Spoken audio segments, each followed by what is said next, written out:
You guys there? Yup.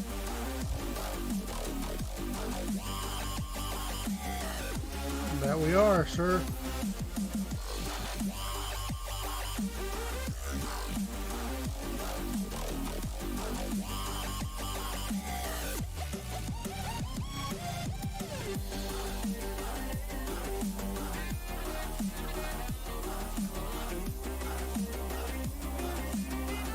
Remember Ryan shared to the Delirious Dads gaming group.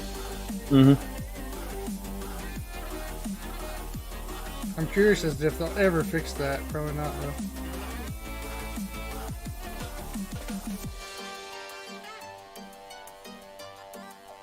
For me, it's like every stream has gotten, or every update they've done on the iPhone has gotten worse with Facebook lately. Oh, now all of a sudden it's doing it. It's going to let me share it out. Nice. Doesn't make any sense. And I'll take it. But, Don't look a gift horse in the mouth. that's true. Lots of truth, lots of wisdom in that. Of course, it came from you. Yep. All right. Well, what have I ever said that's not full of wisdom and truth, you know? Mm-hmm. True speaker.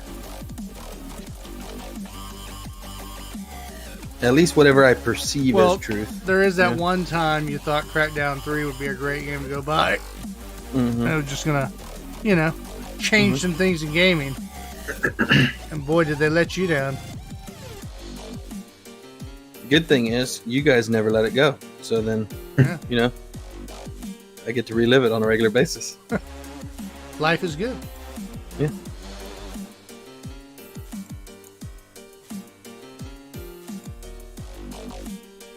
I'm ready to roll. Share it out. All right, let's do this. Rickety, rocking and rolling.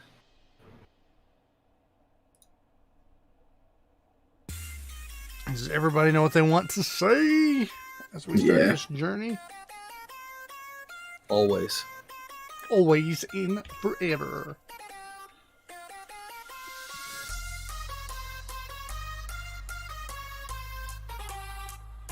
Loving the music tonight.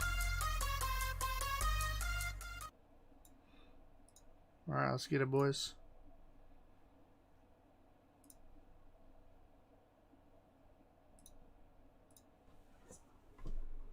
This episode is brought to you by Click Gaming, a freelance esports tournament company based out of Oklahoma.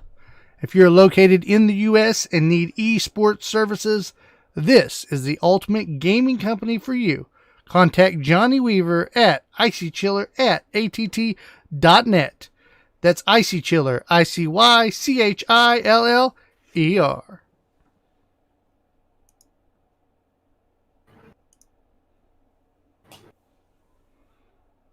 On this episode of the Delirious Dads Gaming Podcast. No more couch co-op? No problem. New year and new Easter eggs.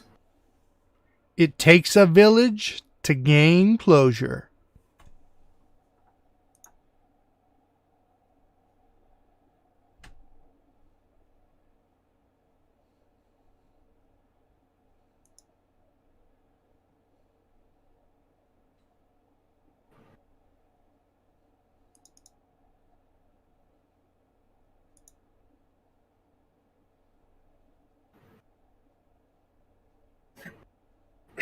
And we're having technical difficulties. Yay! What happened? We just lost Hunter? Yeah, just on Skype though. Oh, okay. That and the good old sound went out on us.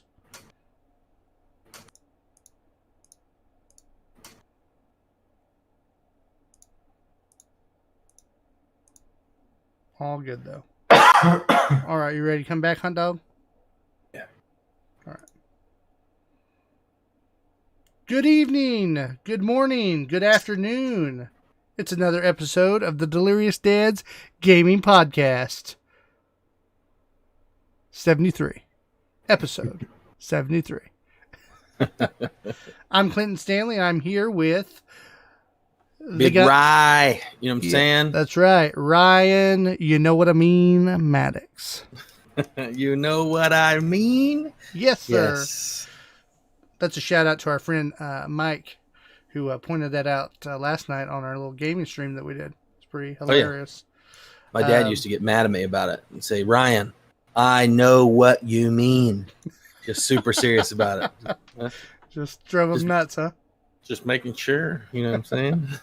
Then I say it again, subconsciously. I say it again.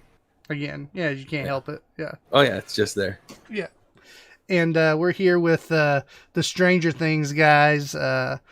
What's his name? Hunter Venable. Yeah, Venable. Yeah. Hunter, welcome to the episode, brother. Thanks, bro. Glad to be here. Yeah, your background's looking sweet. Me and Ryan, we got generic backgrounds, except for Ryan's is actually, look at that background there. If you're watching on the live stream, the guy has really put in work. And if you go back to like episode 10 and then you look at this episode, your mind will be blown. I think I mostly just kept the curtain up back then because it was just a wreck back there. Yeah, I forget whenever you dropped it. Hey, just so we know real quick, is Hunter sound quiet at all to you? I don't want to go through the whole show on accident and make sure. I need to turn up? Or was I just talking quiet? I think you're just talking quiet. You sounded good just now. Yep. Just want to make sure. Sorry. Another thing I'm wondering is, are you guys coming through on the stream? Probably need to check that real quick. Since Mike is on. You hearing everybody, Mike, on the stream? Let us know, big boy. Okay, sweet. He said he sounds good. Everybody's talking. We're having some music issues because my computer decided to play audio through my headset and the speaker, so I'm not sure what is up with that. Didn't even know your computer could do that, but apparently it can. They're trying to take us out. Computers are, bro. do all kinds of things nowadays. It's a brave new world, Clint. It's true. That's true. But we're here with episode 73. We got gaming news. I got some little tidbits to throw at you, and then Ryan's going to update us on what's going on with Google Stadia. Yeah, we haven't talked about Stadia in a long time because it was such a bad launch. They just didn't have what they said they'd have. They didn't bring the cheese. You know what I mean? Yeah. I think we kind of got disgusted with them. It was almost like Crackdown, but, Stadia we knew was going to stay around. Mm-hmm. So, but we veered away from them for a while. And when I started talking about it last week, I realized I don't even know what they're doing. I don't know if they've just completely gone under, if they finally started delivering on some of their big promises. What has happened with Stadia? Because I was definitely interested in it ahead of time, and then it was just such a bad launch. But there's a lot of good things. It's good news. It's looking up for them. I think on that we just did the like we do in life. It seems like, as we see with the media these days, we looked at the headlines and we're just like, meh, it must be bad.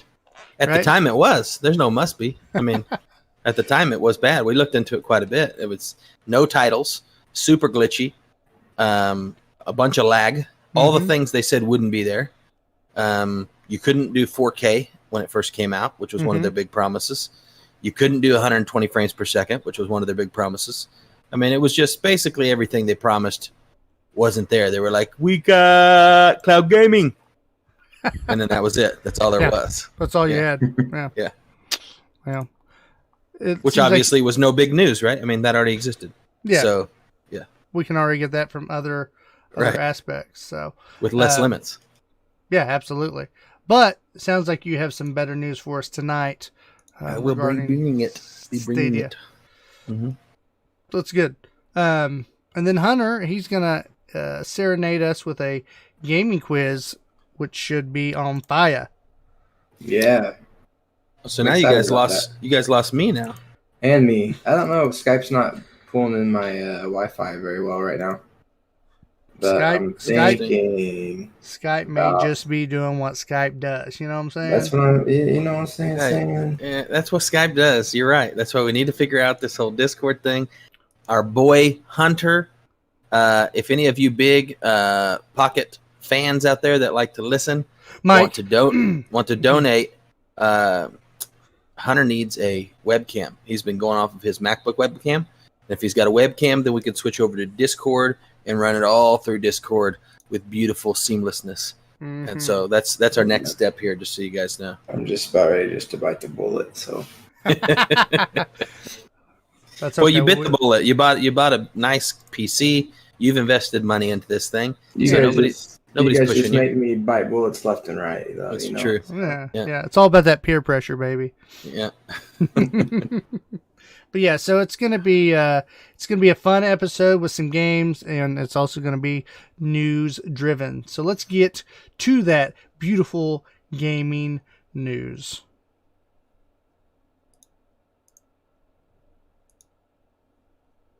No.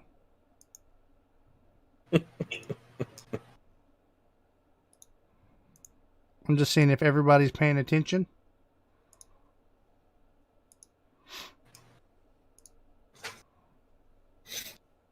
What's going on? You ever just want to punch your computer in the mouth? Every day. Remember, I've got a potato over here. That's what we're dealing with today. All right. Let's see if that fixes it. All right. Here we go. Gaming news time. Leaks for Geeks. Oh, wait. Flynn. I got to click it. I can't just tell it what to do. Oh, yeah. That's how computers work. We have not been wired in by Elon Musk yet. It's not an interface in the back of our heads. We're working on it. We still have to.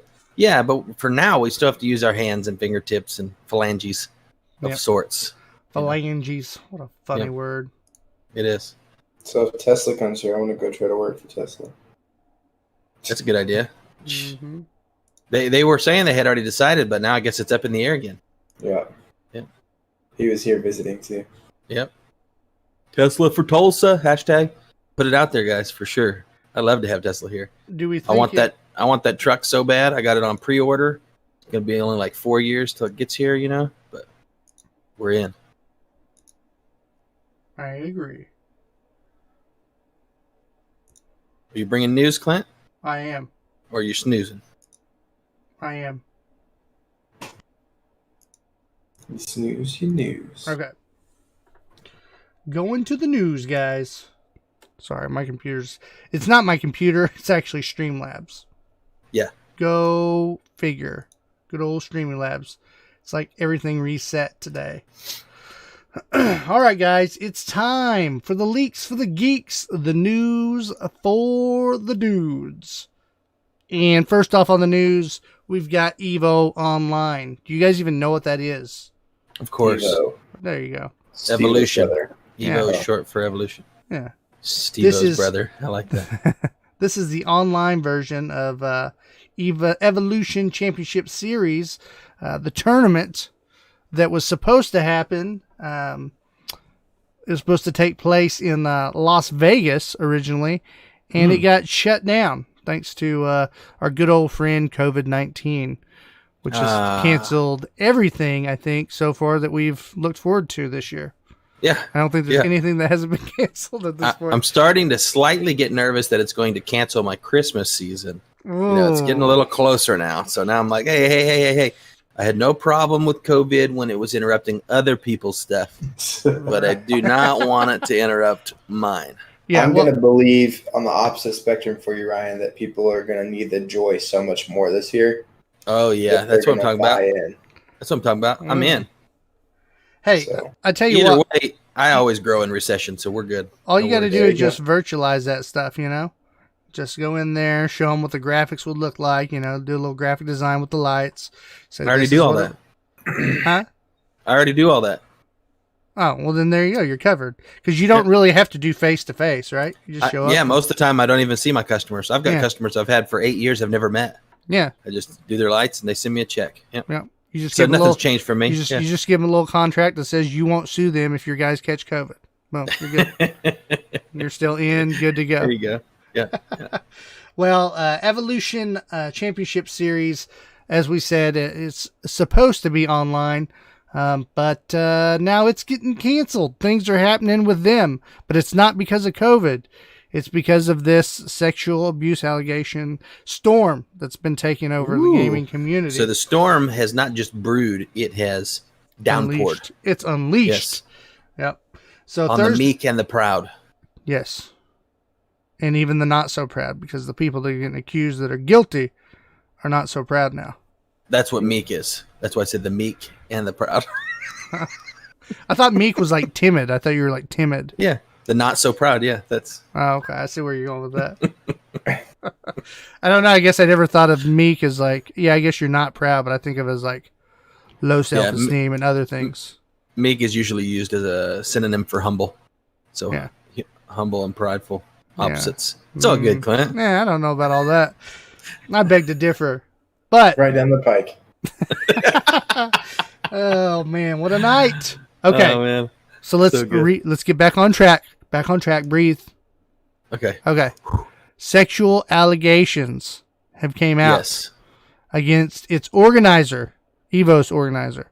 Oh my goodness. And CEO Joey, here we go, kill his name, Kular. Yeah. EVO said in a statement on Twitter that it has relieved Kular from his responsibilities and is working to completely separate him from the company. They say here in quote, over the past 24 hours in response to serious allegations recently made public on Twitter, we have made the first in a series of important decisions regarding the future of our company. The company said in the statement, progress doesn't happen overnight or without bravery of those who speak up against misconduct and injustice. We are saddened by these events, but we are listening and committed to making every challenge that will be necessary in making an EVO a better model for the stronger, safer culture we all seek.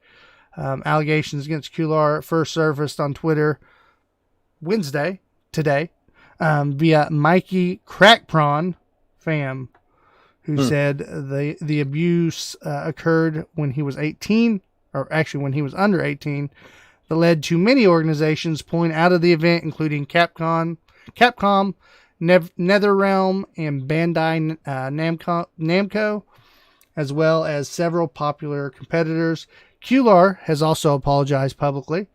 He says here, in quotes, "I'm sorry. I never meant to hurt anyone." Kular said in a statement also made on Twitter, "I was young and reckless and did things I'm not proud of. I have been growing and maturing over the past 20 years, but that doesn't excuse anything at all. All I have been trying to do is become a better person." Whoa, so we're talking about an allegation from more than 20 years ago? That part I'm not sure of. I'm not sure how far back this goes. Okay, the way he worded that kind of sounded like that. And actually, that was going to be my next. Yeah, that was going to be my next thing. Not that, you know me, I always like to weigh out both sides. But you've got the side of, obviously, he's admitting guilt. So in this scenario, it's perfect. Even though there's no conviction, you don't need a conviction. Relieve the guy because he's not denying what happened. It sounds like, right? Right. I mean, if he's doing a public apology, he at least did something wrong. And so, good job for the company and Capcom and all these guys, right?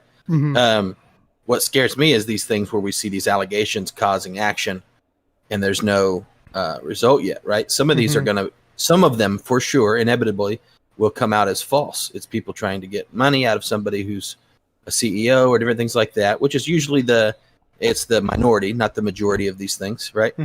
Maybe there's 100 claims and a couple of them are lies, you know? Right. But when this comes out, are those people liable, you know, for lost money, lost wages, lost jobs, canceled events, all those things? Kind of, you know, it's an interesting thing. And so the thing that I think is the most kind of pressing in this whole the misconduct, sexual misconduct, treating people wrong, or even when it's like within the workforce, just sexual, what do you call it? It's still misconduct, but even when it's within the workforce, just coming on to somebody in a way you shouldn't be, that kind of stuff, right? Not actually anything happening, but even that stuff is not allowed. I am really waiting for the day that stuff just gets reported right when it happens. Like that's better, and that's the better way to handle it. I think it gets nipped in the bud. It's not something that, hey, this person made changes and grew. maybe Yep. like this guy has, right? Yep. And you don't pay for it later, so to speak. It's, Well, and you don't have so many now. questions of why did you wait? What was going on here? Are you sure it wasn't consensual? All of that goes away when something happens and the very next day you say something. Now, I understand the issue is not because people are just don't want to say anything about it. It's because they don't want to lose their job, or they think people aren't going to believe them, or they don't want anybody to know that something happened to them sexually, right? There's all kinds of things that go into that. And so when I say I can't wait, I'm not coming down on the people who aren't saying something right away. I'm saying I can't wait till we're at a place in society where they actually feel comfortable to do so right away without being judged. You know what I mean? If you're the company if you're coming down on you. exactly. If you're the victim, you should feel free to come right out, no matter who it is that did it. Even if it's the owner of the company, you should still feel free to be open and honest with what's going on.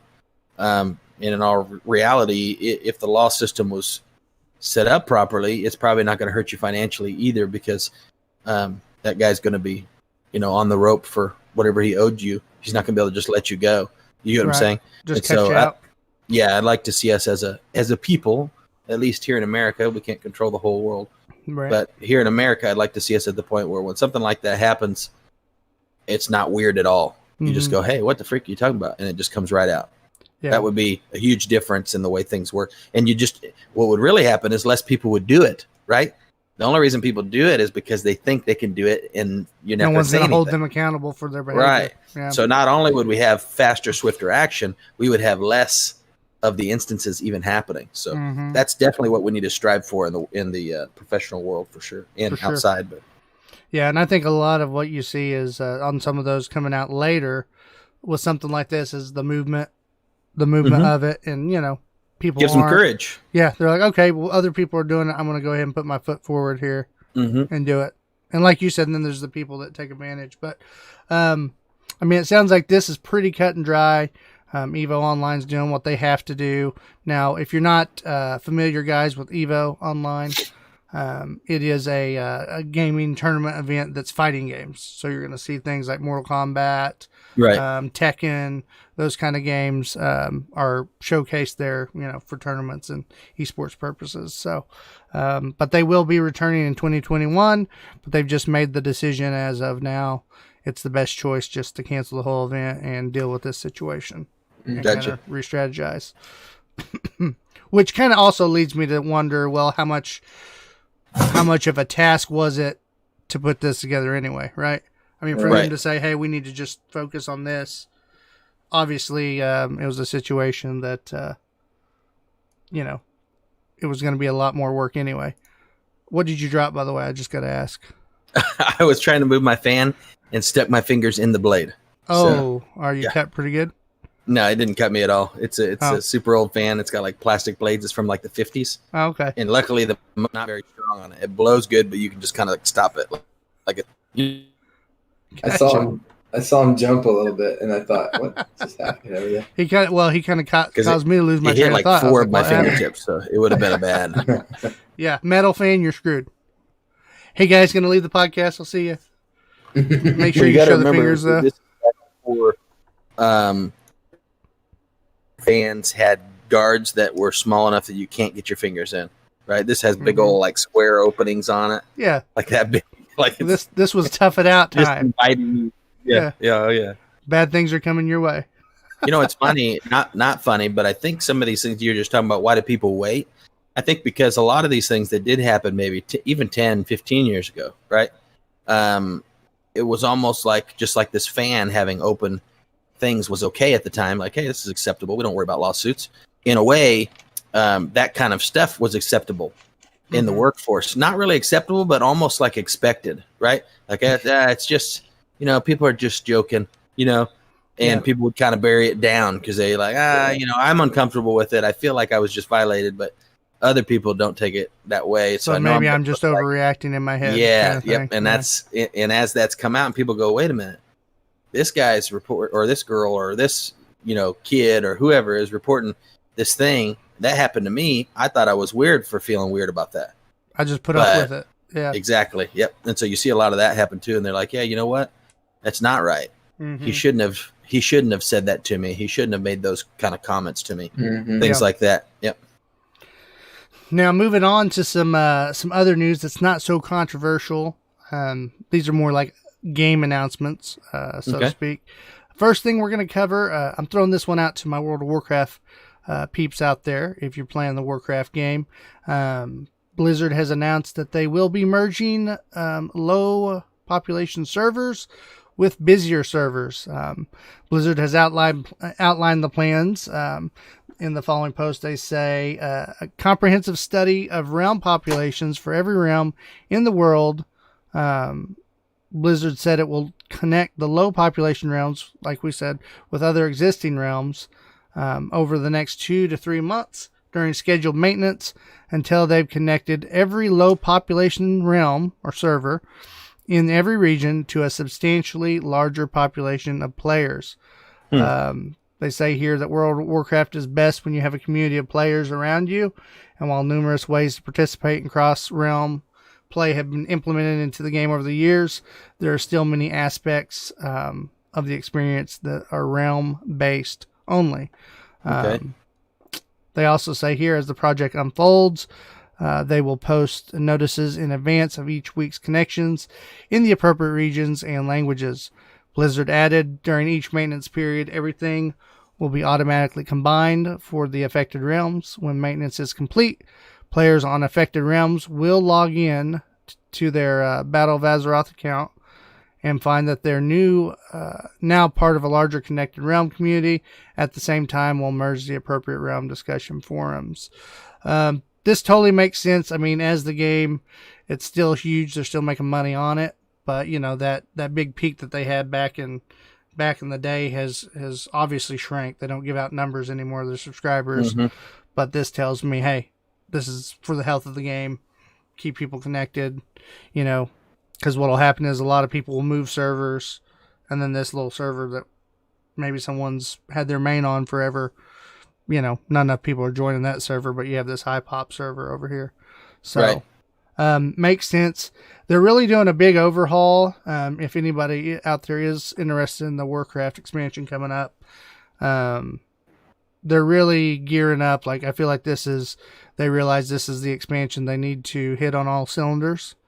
And, you know, especially with all the publicity that's went on the past year with Blizzard, it seems like they're taking the game very serious and the life of the game very serious and trying to push, you know, updating it. They're doing a lot of customization stuff. And so if you're a Warcraft fan, I think this should excite you as far as what they're doing to implement into this game that's been around for since 2004. So just the chicken that keeps on ticking. You know what I mean? Yep, they're going to keep. As long as they make the adjustments when they make mistakes, then they're going to be okay. You know, and they have done that. They've had some downtimes over the last few years, and they're making some big swings the other direction lately. So I'm glad to hear that they're listening to their fans and that they're, you know, trying to make some different moves and balance that stuff out. Yeah, you have to. And I think that's a testament to how long the game has lasted. You know, those changes do make a huge difference. You know, because there's a lot of games we've played in the past that they just don't get updated, and so that's why people leave it. It's kind of like the Left 4 Dead argument me and you've had before. It's like, well, if they would have just kept coming out with new stuff for that, I'd probably still be playing it to an extent. So Yep. But moving on to a newer game, one that was announced at the PlayStation 5 Games Reveal event, the Future of Gaming showcase that PlayStation 5 put on. We're talking about Resident Evil Village. A little bit of news has came out from the developers on this game. They are touting this as a conclusion to the story of Resident Evil 7, as we had kind of talked about in our previous session. They're saying here in an interview that they did with Famitsu Magazine, Capcom's, and now here's where I kill the names, guys, Toyoshi Kanda and Peter Fabiano revealed that Resident Evil 8 will not only address the cliffhanger set by Resident Evil 7's ending, but will conclude the entire story. The pair apparently state that Village is a sequel to the Biohazard series or game, and as we said, serves as a conclusion. They also asked fans to look closely at this previous trailer that came out to see the connections between Ethan's current situation and what happened in Resident Evil 7, suggesting Capcom has let more than we realize out about the upcoming PS5 game. The developers also explained why it is and isn't called Resident Evil 8, calling the title Village itself a new character in the story. Resident Evil Village looks to land next-gen consoles in 2021. So I like that. I like the idea of this setting that we're in is actually a character and not just the creatures and inhabitants in the zone. I like that. Does it explain how like Ethan got out there? Is he working with? No, I don't think they go into great detail on that. But I think it's sprinkled throughout that trailer. So maybe we can do a stream one night and just kind of watch the trailer in depth.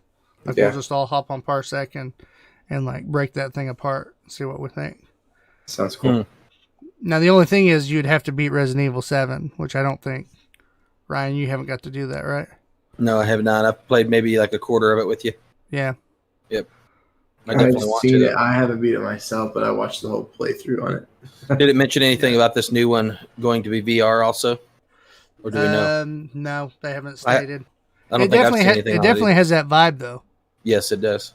So I'm hoping it goes both ways. Yeah, that's one thing they didn't mention in the big PlayStation reveal either was a PlayStation VR 2. Seems like that would be something that's on the horizon, but maybe they just don't have it set and ready yet. All right, well, some more news for you. The Sims. If you play The Sims, this is good news. And I think if you're a gamer in general, this just sounds really cool. The Sims is getting its own reality competition television show called The Sims Sparked. The series is presented by E-League and will debut on TBS and BuzzFeed Multiplayer on Friday, July 17th at 11 p.m. Eastern Standard Time.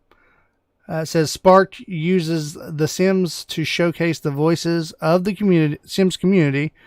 Top Sims players will have to work against the clock to earn the title of World's Most Creative Storyteller, and they will win $100,000.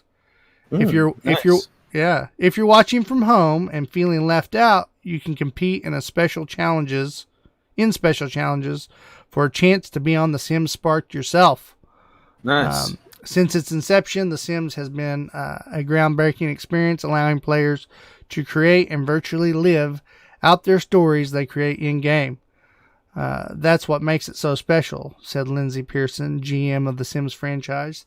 That's also why this show is so exciting. We're continuing that innovative spirit, bringing our community together to compete and showcase their in-game storytelling on a reality show in an entirely new way.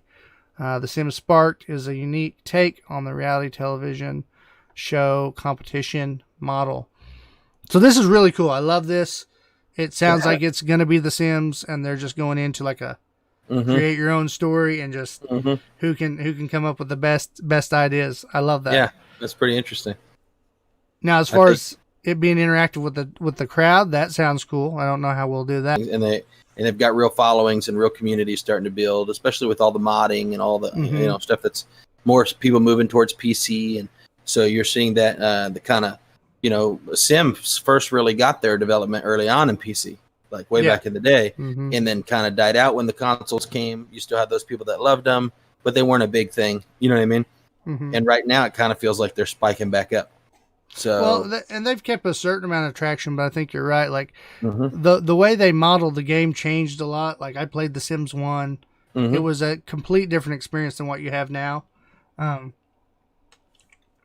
mean, when I first played it, it was just this weird 2D top down, you know, kind of like Dollhouse in a way. You're building these houses, and how can I kill my Sim? Light him on fire, trap him in the pool. All these funny things. So I guess in a way it had a story element to it, but it was really just more of let's make this character and make him the best, and then kill off his kids or whatever. There's this weird, God complex that you got out of it. Right. But as they've progressed the games, they've definitely went more and more to the storytelling aspect. Let's give this thing this avatar a personality and this and that, and so I played it less and less, I think, because of that for me. But then I see something like this, I'm like, oh, I like that. That'd be super. That's gonna be super fun to watch for sure. Yeah, it's really. Go ahead, Hunter. I was gonna say, Clinton, on Discord it says the stream stopped, so. Oh, it's probably because I check, make sure we're still recording and everything. Let's see if I can reshare it. There you go. Okay, cool. I just wanted to make sure. No, you're good. I think it's because I minimized, maybe. Yeah. All right. Yeah. So I think that'd be super cool. Like when you first mentioned it, I was like, and you were telling the dates. I was like, I need to write that down because I want to watch that. This seems like it'd be super cool to check out. Oh, for sure. I tell you, a nostalgia thing for me too on that is there was a game, and Ryan, you might remember this game because I think me and you messed with it, called The Movies that came out on PC back in the day. And it was literally a movie simulation game where you built a movie studio from back in the 1920s or 30s, and you worked your way from silent film to the newer stuff. Right. And man, that game, like, still to this day, was just unique. And I wish it would have made it bigger. Yeah, it kind of put you in the shoes of the production crew more than it did the director. You know what I mean? It was like setting up the scene and setting up the process of shooting and that kind of stuff. Yeah, I remember that. Yeah. That was an interesting game. And what was cool, it was kind of ahead of its time. It had a feature where you could link your microphone. Say you had a microphone connected to your computer. You could do voiceover on the scenes. So you could actually play out characters, and then your character's mouth would move, and you were literally playing this actor in the movie. So cool. Yeah, and it was really neat. I don't really know why it failed because I loved it, and to this day I'm like, I wish there was something like that was high end. You know, I guess you can kind of do it with Grand Theft Auto. They have their little story deal that you can do, but it was just something with that, the way it set up the scenes for you, was just really cool. Anyway, little shout out to The Movies. You guys should check out some old footage of it. In my opinion, I think it was a little bit ahead of its time. Because if you could imagine that game had kind of come out when graphics and things had advanced a little bit, right? Then it would have been a whole nother beast. Yeah. But it had so much going on that the graphics on that game, they were 3D, but they were as 2D as you can get in a 3D game, if that makes sense. There was it wasn't high end. Yeah, it was no real depth to anything, and it was one of those where it's like great idea, but it couldn't quite develop as much as I think it would have been like 4 years later. You know what I mean? Yeah, I think nowadays they could do so much with it. And we see that with streaming, but streaming wasn't even a big thing yet. I think that was right at the beginning of YouTube. So, but yeah, if you guys are ever interested, see if you can find some old movies, the movies videos on YouTube. They might still be out there. Don't know. All right, so we're going to wrap this one up. Went a little long with this, guys. Last little tidbit I want to talk about is Rockstar. There's some Rockstar news. A new Rockstar open world VR game is currently in the works, according to LA Noire, the VR Case Files developer, Video Games Deluxe. Nice. The partner developer revealed it's gearing up for a new project, and said it's setting up to create a new AAA open world VR game for Rockstar. The Australian developer based in Sydney posted this on their news on their LinkedIn account, which has since surfaced on Reddit. They say that they're gearing up for the AAA title, and they say here that it begins 2020. Marks the 7th year of them working with Rockstar, and just kind of announcing that they're excited. So now everyone's buzzed. They're just pumped. Are they working on Grand Theft Auto? Are they working on Red Dead? My thoughts right now are I think they're working on a whole new thing, personally. Yeah. They might be. I mean, it's been a while I think they're definitely, even if they work to say that, let's say they're working on Grand Theft Auto. Like you said, Grand Theft Auto Online already has a following.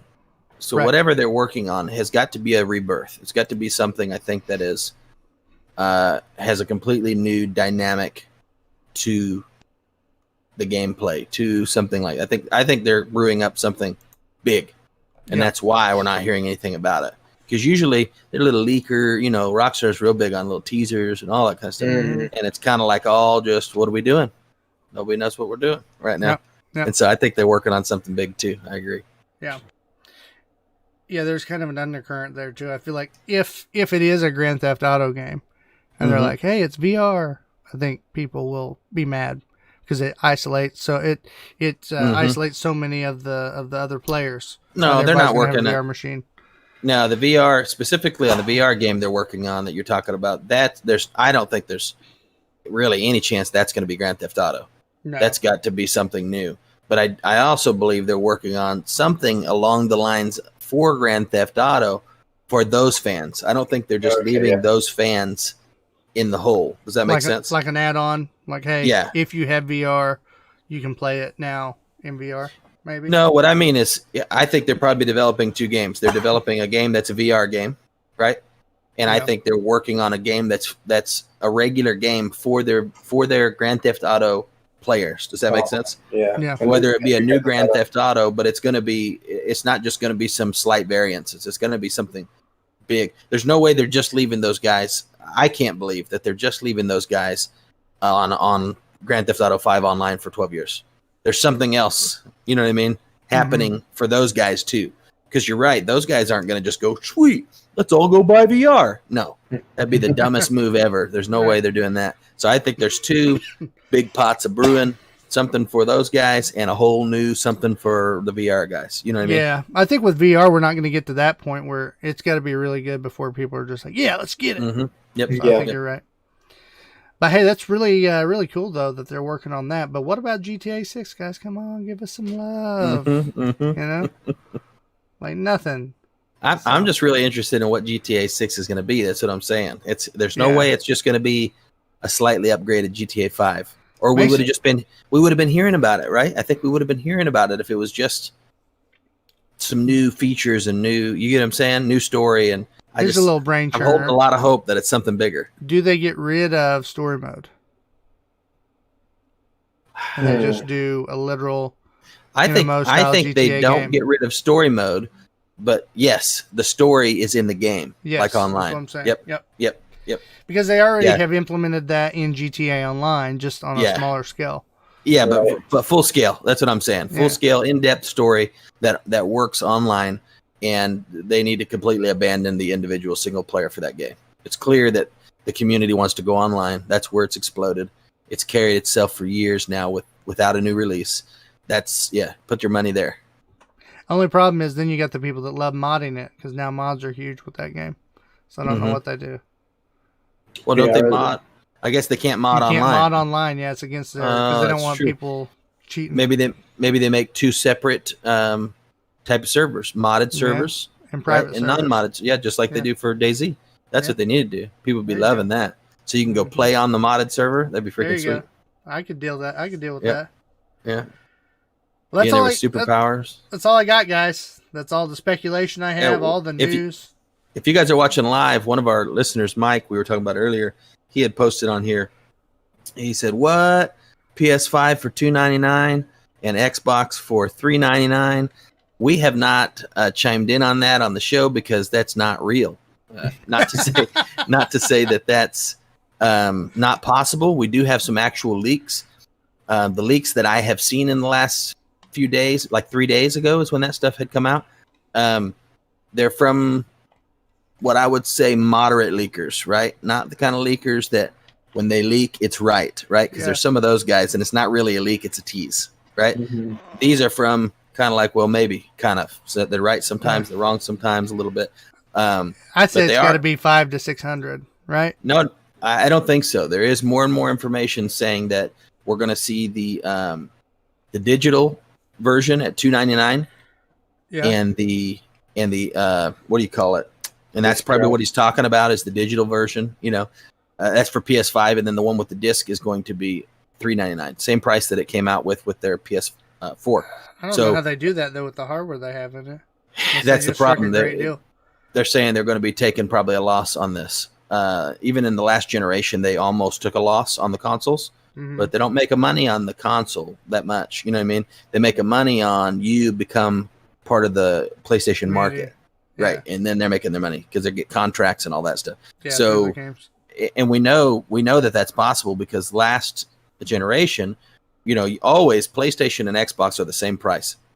Right? That's just the way it used to be. And then 5 and Xbox One came out, or 4 and Xbox One came out, and PlayStation was $100 cheaper. Well, there's no way they built their PlayStation for $100 less than Xbox did. They just said, "Hey, we don't care. We're going to undercut these guys because Xbox was kind of taken over." And yeah, exactly. Buying up the games. Yeah. And it worked for them. It worked for them. They got their market back. I would say actually PlayStation pulled away a little bit in comparison than Xbox. Right? I think they sold more than I have to look up the numbers, but my impression over this last generation is PlayStation took the lead. That's my vibe. That's my opinion. This new one, though, all your researchers, your financial analysis guys are actually saying that Xbox is poised to be able to undercut because they're doing better financially and in stocks. So they can undercut without it hurting them right now. Take a bigger hit right now than PlayStation might be willing to. Right. And so if PlayStation is still willing to take the hit, we may see them all come out at that price and we see equal. Some speculators are even saying actually that Xbox will be the one that's less, not more. And so you've already got the Series S that'll be coming. And they've announced, I think, on that, there's pretty good leaks on that's just going to be $200. That's like the dumbed down version of it. Really? Yeah, $200. That seems so cheap. I know. It's crazy.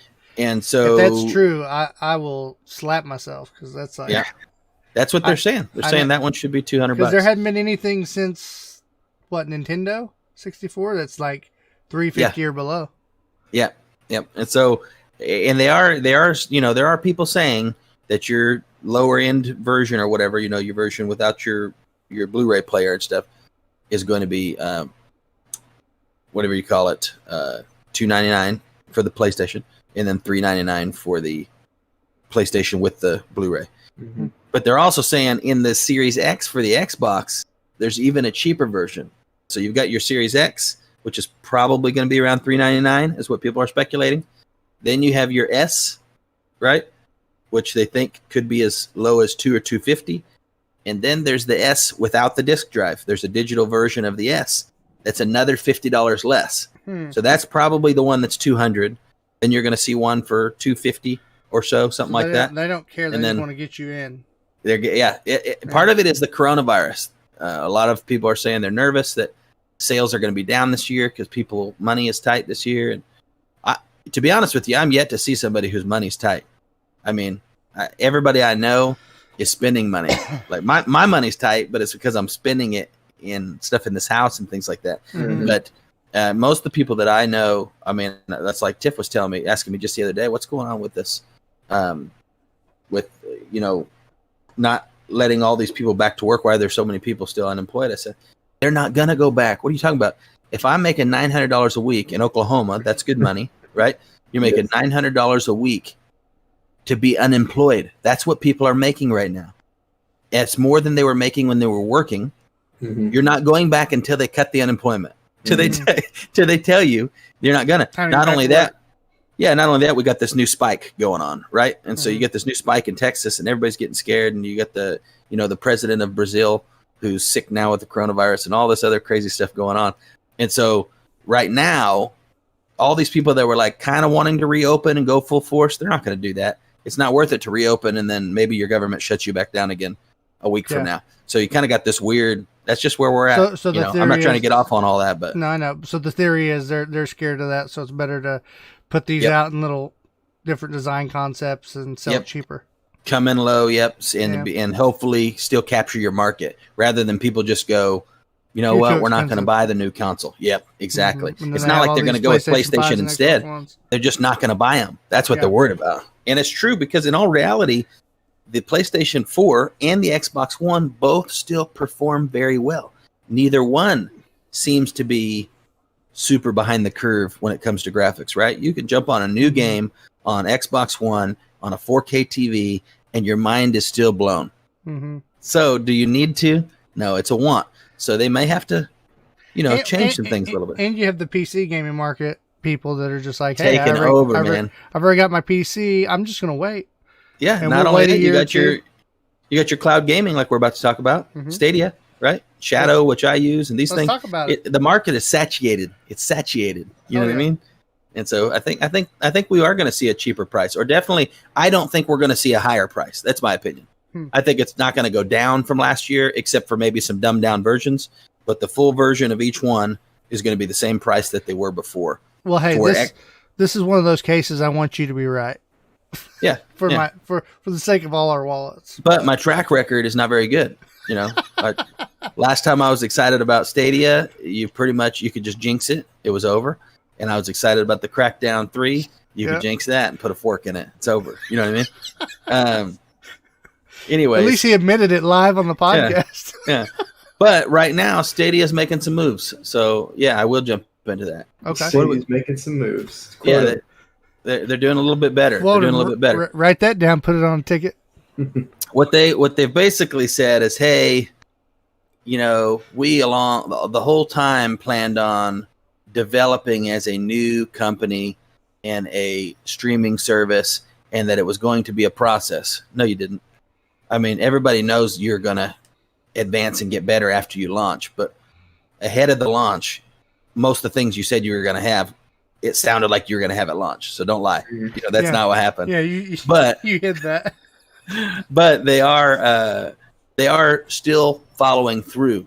I thought the launch was so bad that we may kind of just see them stalemate. I had said early on, I don't think they're going to disappear because it's Google. They got enough money to survive these kind of things, these mistakes. Yeah. Right. And so that's what they're doing. So there's a couple things that before we never talked about because they weren't available when it came out. And there were things that were touted early on that are there now. First thing I'm going to talk about that I didn't know is Stadia is now free. You can play Google Stadia. You don't have to pay to play. You only have to pay if you want the controller and Chrome Ultra that you can set up to play on your TV. But if you're playing on PC or you're playing on phone or you're playing on any other device, it's free. You don't have to pay anything. So what you don't get when you play the free version is you don't get the free games. So when you guys hear us talk about the free games on Stadia, which I kind of thought was all the games on Stadia, I was confused. But the free games on Stadia are just the games that come with Pro. So when you pay $9.99 a month, which is just like Xbox or anything else, $9.99 a month, right? You're going to pay that. Then you're going to get these free games on Stadia Pro, basically. So you don't have to download them, right? That's the beautiful thing about Stadia. They're just there. You just click say you want it, and now you got it, right? Mm-hmm. And you've got it forever. Just like when you play Steam, you click a game, you say I want it, you got it forever. So that's the same way it works with Stadia. There's the Pro version. Pro is going to give you the free games. The free version allows you to play the games anywhere except for TV, right? Mm-hmm. You can actually still play the games on TV if you buy Stadia Premium. Stadia Premium is not a subscription. That's just the package that gives you the controller and the Chrome that works with it. That's it.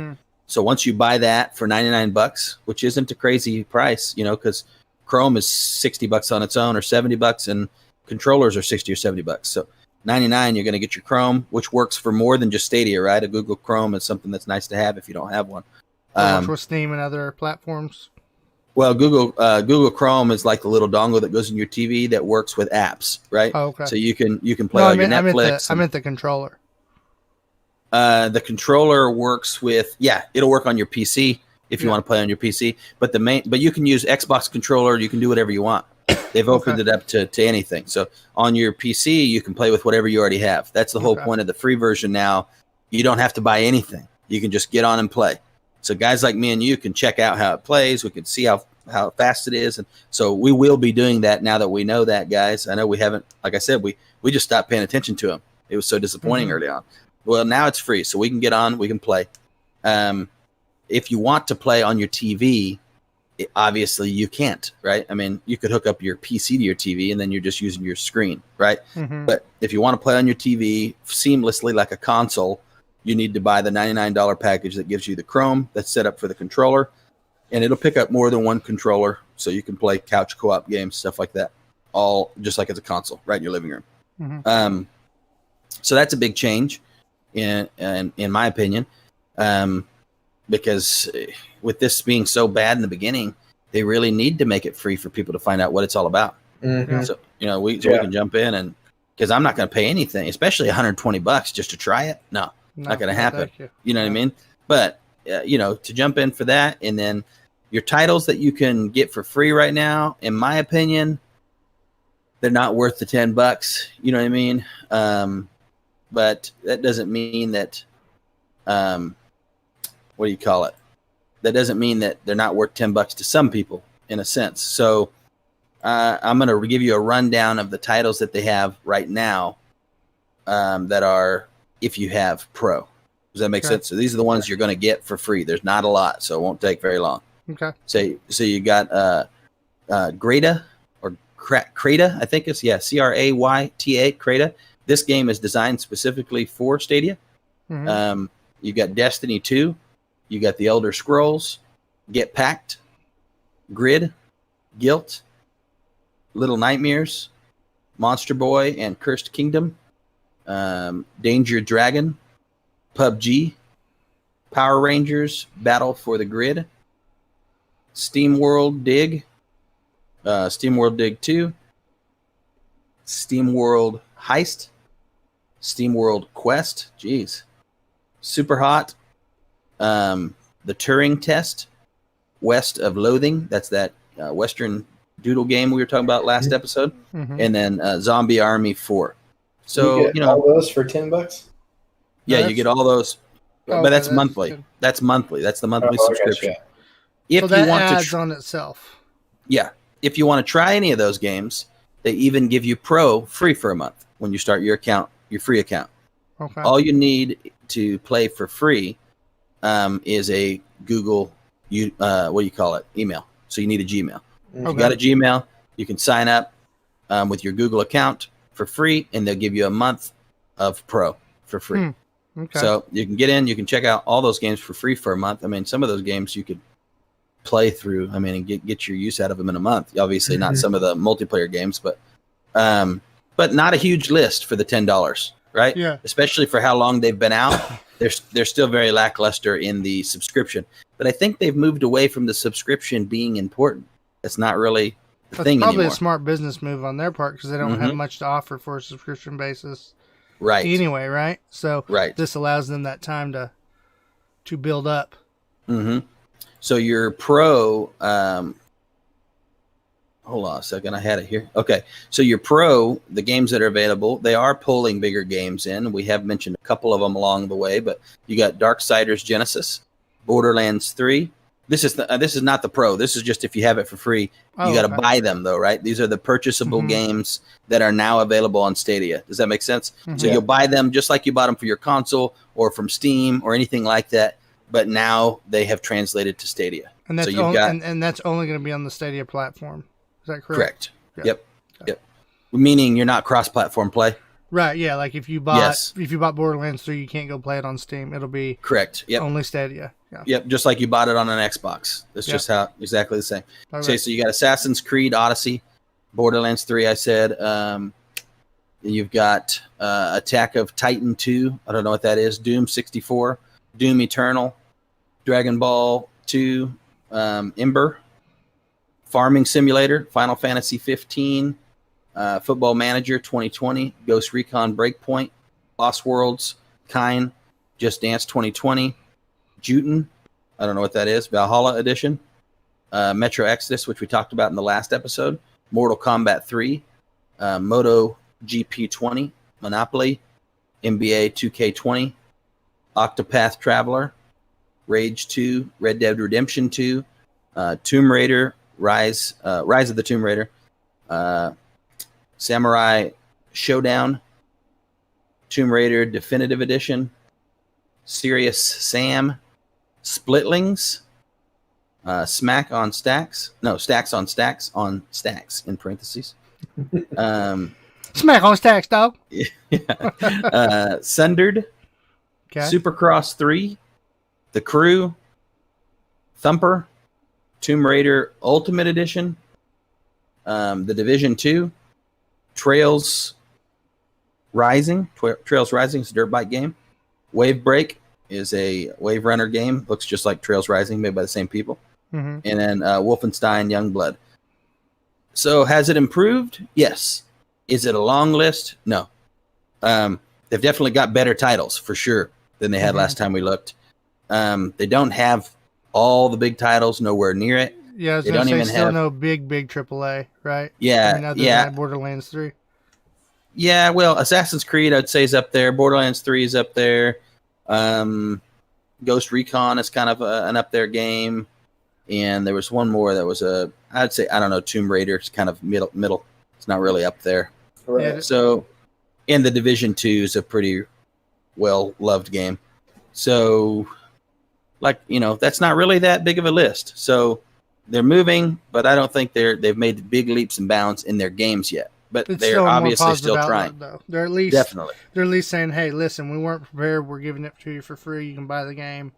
Definitely. Let's build our community from this, maybe, rather than hey, you got to pay all this money to join us, and us have nothing." Right. Now, the two things that I'm wanting to kind of talk about is features. Okay, this is the big thing about Stadia when it first came out was these features that they touted that would be different than other streaming platforms that they're capable of because they're Google, right? Well, we didn't get them. Well, now you do. If you pay for Pro, you get the 120 at 4K HDR that you used to not be able to get. That you're getting that when you go Pro. You don't get that on the free version. On the free version, you're getting 1080p, 60 frames a second, which is still good. You know what I mean? So the other two features that I think are very interesting, one is called Steam Connect, and one is called State Share. Okay, you guys have probably never heard of either one of those because we dropped out of the race before those got touted about. Okay, Steam Connect is a very interesting play on couch co-op. You heard me say in the beginning, no more couch co-op, no problem. The games have moved away from couch co-op because consoles cannot play two full versions of the game with how high level the graphics are and how in-depth the scenery is. You can't play two people at the same time. It's one of the reasons we don't have couch co-op. Yeah, it's two tasking on the console.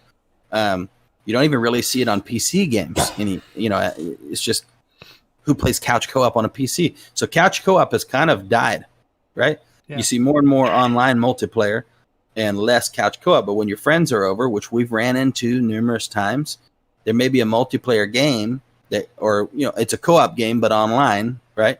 But we're at each other's houses and we would love to play.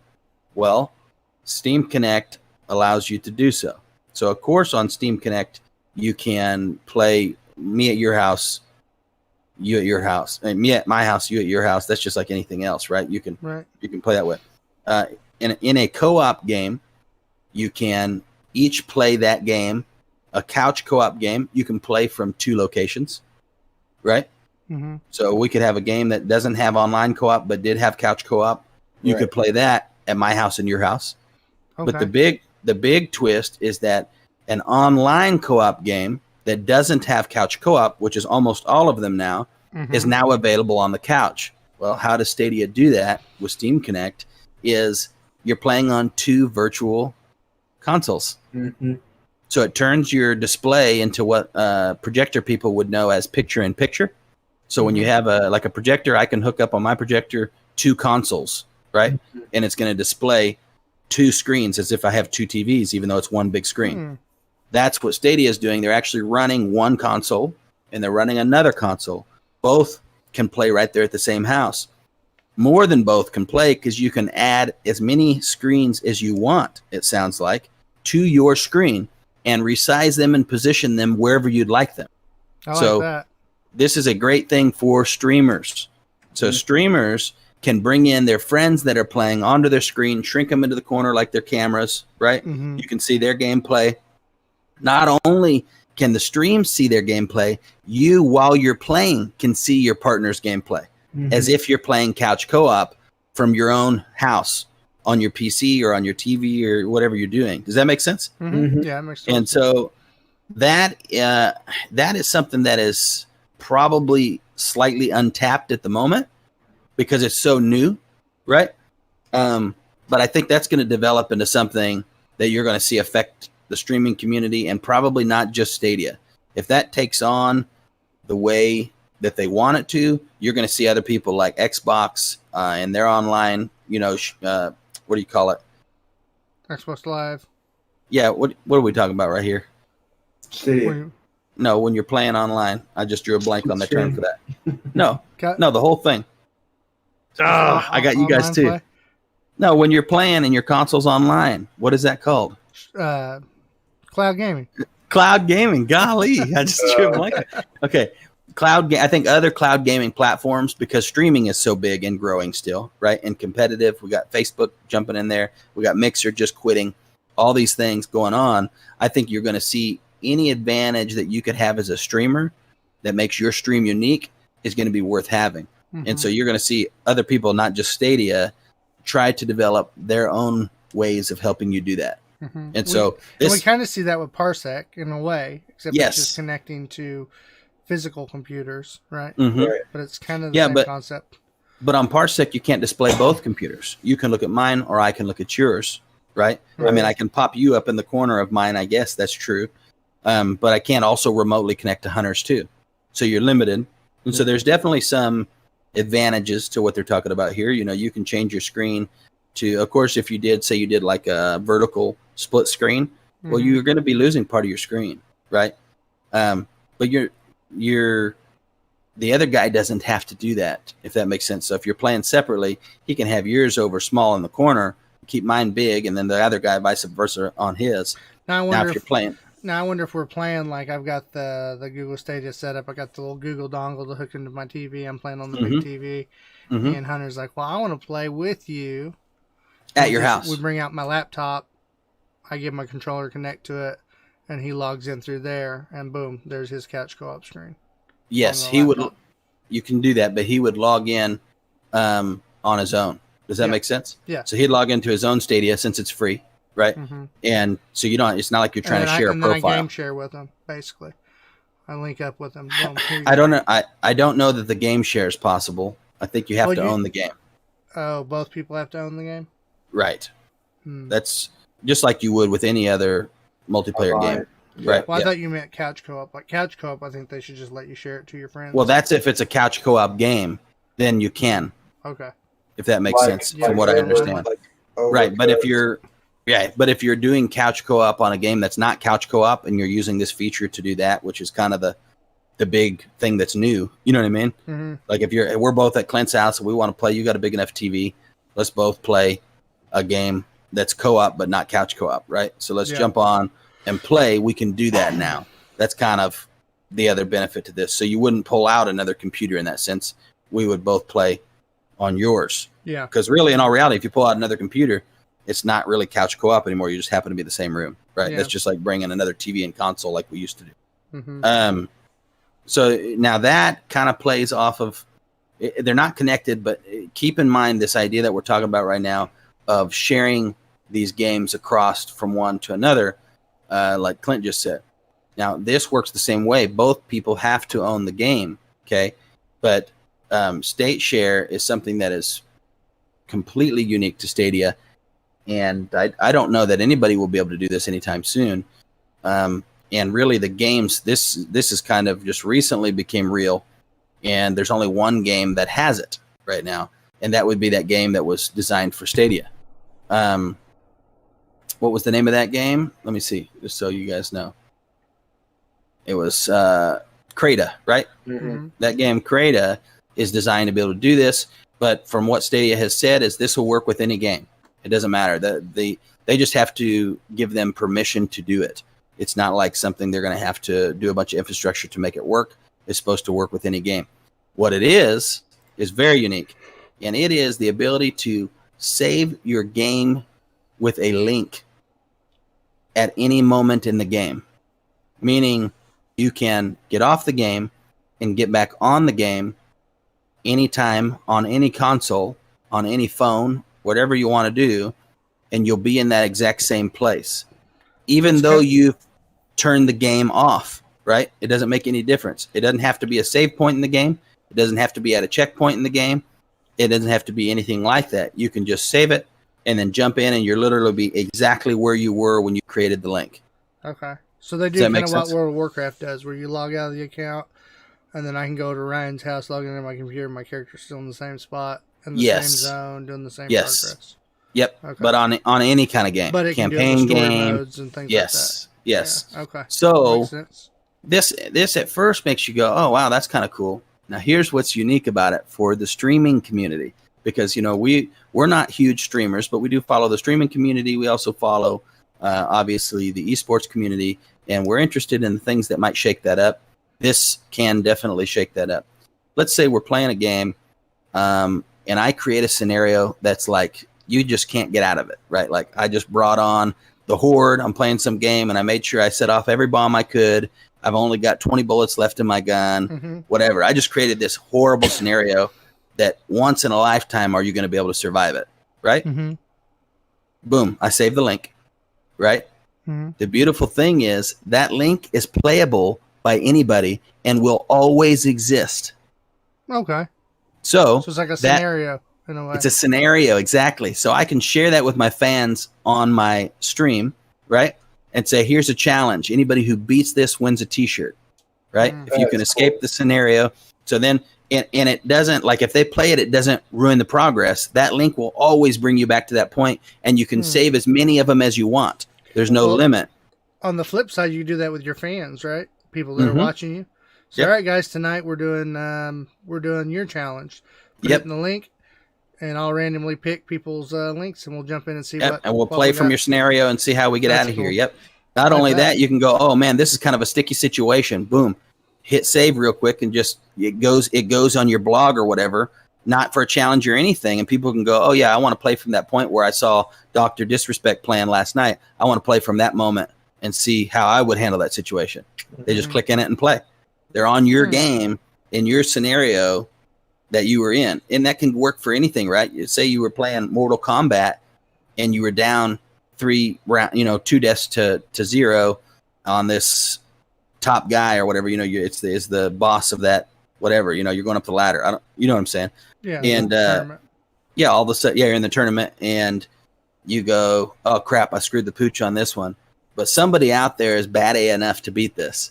So I'm going to save that, and we'll share it out to the community. They can jump in and play it like little mini games almost. You know what I'm saying? I think that's just one little idea that comes from being able to save that way, because that's never existed. You're also not limited on data because it's in the cloud server, right? Yeah. And so you can do that however many times you want to, whenever you want to, and go back and play it whenever you want to, no matter how far you progressed in the game. It's also nice just for the simple fact that if you're playing a game and you get to a point where, there's no way I'm going to get to this checkpoint right now because I've got to get off the game, right? But I don't want to freaking replay this whole entire mission. You save it, you're good to go. That's never existed before, right? We never had that on a campaign game. And so even if you used it for its most basic purpose, that's a really unique feature that's now active. It's working. And you can try that out in that game, Kratom, or I think that's what it's called, Krata, that we were just talking about. And we should see that rolling out in other games as they give Stadia permission to do so. And so, I don't know. I think that one there kind of got me excited. Obviously, you can hear it in my voice. I thought, man, that's interesting. Even if Google Stadia fails, it's still that germ of an idea that can help push some things that we haven't seen in gaming to the next level. Yep. I think especially with online gaming, because there's just these little things too. Just with us wanting to play things together, being like, man, I wish there was an easier way. Another thing you can do, see, it's just popped into my head. Freaking A, Clint, I cannot beat this guy. How did you kill him? I share the link to you, let you get me past that point. You resave it, I jump back in. Thanks, man. Seriously, think about that. That's something that's completely like, what are you talking about? You can't do that. Yeah, you can. Google Stadia. So they are pulling out some Google tricks. You know what I mean? They're pulling out some things all of a sudden that are going, okay, some of them features that you wished you had that we did you dirt on, we're starting to let them out. You know what I mean? And that's kind of the importance of these developers keeping things in-house. That was why World of Warcraft could always do it, because Blizzard owned all those servers. So it's just a persistent, unless they shut it down, it's a persistent world that's still going on. So they can just keep your character there, you know. And so that's been a good plus of that. I can log in, do a quest. Oh, yeah, lets out all kinds of possibilities that aren't there in other games. So yeah, I think that's really cool. Yep. I'd like to see it, happen in some real big games. We'll see. We'll have to check back in about a month or two and see what happened. This article was released on July 7th, 2020. Okay. So what are we at? Is that July 7th is today? It was yesterday. Yeah, so I think that this is a recent release. Okay. Or it wouldn't be in the news right now. So is it beta? I guess considered beta mode or whatever? No, it's not supposed to be. It's supposed to be fully out and ready to work. They just will be releasing as games allow them to. Well, we need to set aside some time here pretty soon and test out Google Stadia and see what we think of it. Yeah. Especially since it's free. Mm-hmm. Well, and that game that you can try that out in... that comes with the Pro, right? The yeah, but we get that for free for a month. So we'll even get to try that feature out and let you guys know what that's like. Yeah, cool. Well, Hunter, are you ready to bless us with some gaming action? I'm ready, but are you guys ready? I'm ready. Hey, that last little articles I was reading got me sweating. It's hot in this room in this 1850s house with no AC. That's for sure. Oh my gosh! But I wasn't sweating until I got excited about that last portion. Getting sweaty. All right, Hunter. Well, we'll let you take it away, friend. All right.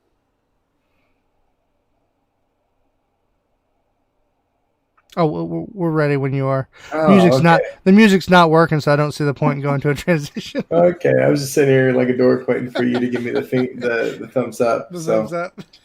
All right, guys. Well, with today's gaming quiz, you know me, I love my Easter eggs, and with every new year comes new games, and with new games comes new Easter eggs. So, not saying that this whole list is going to be brand new, but I got you. We are going into Easter eggs or pulling my legs today. And I forgot to get a notepad out so I can take your guys' scores. Like Clinton right now. Gosh, what are you doing over there? Hey, I tell you what, it's been a while since we've done this sesh, so I'm pretty pumped. Yeah. I always love these competitions, especially because I've won a couple lately. I'm kind of hoping that you guys tie because I have a special bonus question at the end that I put in, and then maybe even if you don't tie, we'll just go ahead and do an extra point. If you did all the work to do it, we might as well. Oh yeah, it didn't take much work, but I'm just excited about it. Yeah. I was looking to see if I have a notepad, but I don't back here. I'm grabbing a drink and being right back. Okay. So that means Clinton wins automatically. Yes, I was on time. I'm ready. Yes. All right. I'm pumped. Yeah. How many questions are we doing? Easter eggs. I got 15. 15. All right. Bringing the heat. Yeah, we can blaze through them pretty fast, probably. Oh, yeah. So. If Ryan can hear them all, Right. Do you know what I mean, Hunter? Yes. I'm the guy. That's my favorite. You know what I mean? You know what I mean? You know what I mean, right? Yep. Do you know what I mean? You know what I mean? I know what you mean. You guys know what I'm saying? Yeah. I like to change up. All right. I have to say this, though, before we get going. Okay. There's so many Ernest sayings that me and Ryan say that we didn't realize we got from Ernest. Yeah. That were just embedded in our heads. I didn't even think about that till you just said it. The way we laugh, what we talked about the other day, but you know what I mean, did come from. You know what I mean, Vern? Yep. That is where that came from. You know what I mean, Vern? I loved him when I was a kid. Man, I should have told my dad that. Dad, you're the one that freaking showed me him. Yeah. So you brought that on yourself. Ernest P. World. Yeah. That's funny. Yeah. You're right. We're just a bunch of dorks. Ernest dorks. That's all right. I'll claim them. All right. So you guys ready for questions? National treasure, Hunter. National treasure. Question number one. I watched some Ernest. I didn't watch all of them, but I watched some Ernest. That's all. Easter egg or pulling your leg? That's right. Do you know what he means, Vern? There's a reference to the Ernest Scared Stupid in Skyrim when the troll popped out of the cave and milk came out of the cow's udder. Wow. Turned the chicken to stone. But milk did do that. All right. Okay. Number one here. That was the thing. In the game. Sorry, okay. Hey, let's reset. In the game, Animal Crossing. Yeah. If you wait till 3:33 on Saturday in the game time, and you go to your house and turn on the TV broadcast, you'll see an alien figure on the TV with red glowing eyes talking in a strange language. Is this an Easter egg or am I pulling your leg? I got my answer. I'm ready. All right, 3, 2, 1. Easter egg. Easter egg. All right, very good, guys. It is an actual Easter egg on Animal Crossing. That's what I do. You know what I'm saying? That's what I do. I didn't think you played Animal Crossing, so that's why I went with the Easter egg. I don't play Animal Crossing, but that's not really where I get these Easter eggs from. You know, I research them online. Hey, you know it's hot. You know it's hot when your dog gets up and is like, I'm done with this room. Yep. Yep. Went over to the door, started panting at the crack. Get a little cold air out of under the door. He knew what he meant, Vern. Oh, yeah. Oh, my gosh. All right. In Tom Clancy's The Division 2, if you shoot the rising sun in the morning above the lake, you'll receive fire ammunition. This is a nod to how you receive fire ammunition in Zelda Ocarina of Time. Is this an Easter egg or I'm pulling your leg? I'm ready. I'm ready. Okay. 3, 2, 1. Pull my leg. Oh. Nobody got a point there because you guys are both wrong. Dang. That is an actual Easter egg. That's all right. As long as I'm the same as Clint when we're wrong. You know what I mean? As long as we tie it all the way to the end. Yeah. You know what I'm saying? Yeah. All day long, bro.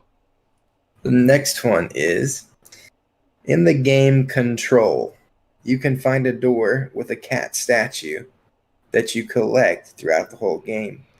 If you collect 8 statues throughout the game, the door will open, to a cat shrine, and your character can then put on cat ears. Is this an Easter egg or am I pulling your leg? I got my answer. I'm ready. All right, 3, 2, 1. Easter egg. Wow, you guys are on the same note, and you're right. It is an Easter egg. I'm just going with my gut tonight. You know, instant. What'd you have for breakfast? Nothing. You know what I mean? I know what you mean. You know what I mean? All right. Good. You guys ready for the next one? Yeah. Of course we are. So in the game Zelda Majora's Mask, if you buy the correct mask from the store owner and go to the town square, you can stare up at the face on the moon. If you stare long enough, the face completely changes and will give you a wink. Is this an Easter egg or am I pulling your leg? What was the name of this game? Zelda Majora's Mask. Oh, okay. That's like some Teletubbies action right there. Yeah. Yeah. Have you guys ever played Majora's Mask? Kinky Winky. No, I have not played Majora's Mask. So you don't even know the premise in that game is the moon is slowly coming to the earth to crash into the earth, and there's this huge freaky face on the moon. It's like, like the eyes are wide open, and it's got this like creepy grimace. It's like this big. Look at it. You need to look it up after.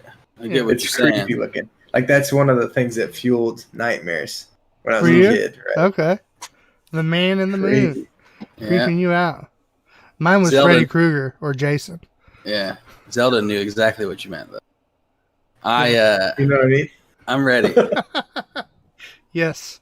I know this one. I have played that game. Okay. 3, 2, 1. Easter egg. Pull my leg.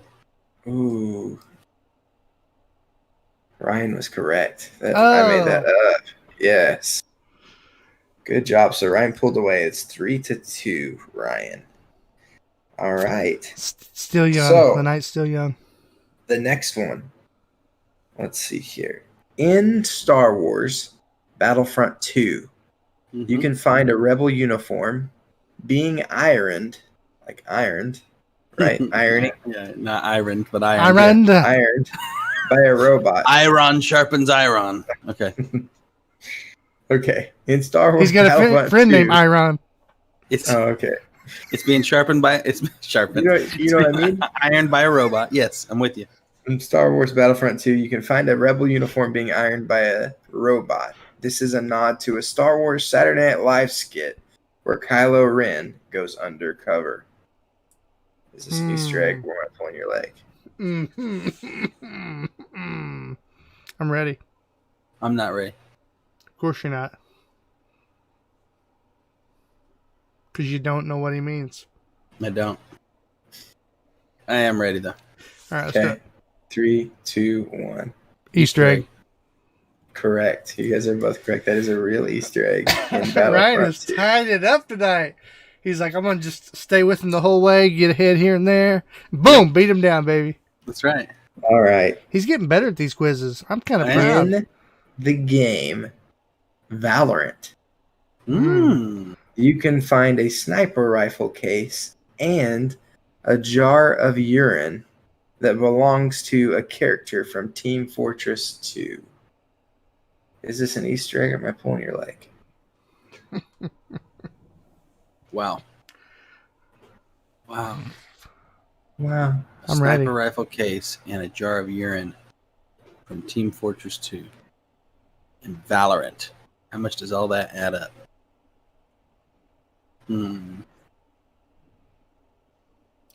Same art style, you know. I'm ready. Okay. Flatton, are you ready? I'm ready. 3, 2, 1. Pull my leg. Actually, this is an Easter egg. The same artist who worked on Valorant also worked on Team Fortress 2. And in the drawing of level design, he tucked away, and I don't remember which map exactly. I should have looked into that, but I felt like I could give it away if it was too specific. But in one of the maps, on kind of like one of those sniper perches, you know, multiple of them have like the room with the window type thing. Right. In the bottom left corner, there is an open sniper rifle case. The gun's missing, and there's a jar. And so from Team Fortress 2... See, when you said that, I'm thinking I don't remember seeing any kind of cases or guns laying around. I don't remember seeing anything in that game, but that's probably because I'm trying to shoot. Yeah. But if it's an empty case, that's possible. There are boxes and things sitting around in certain places, so that makes sense. Yeah, and so this is a nod to the character in Team Fortress 2 who is a sniper, and he actually carries around a jar of urine that he can throw on people. Yes, yes, to violate them. Yeah. Okay, that's a nice sight.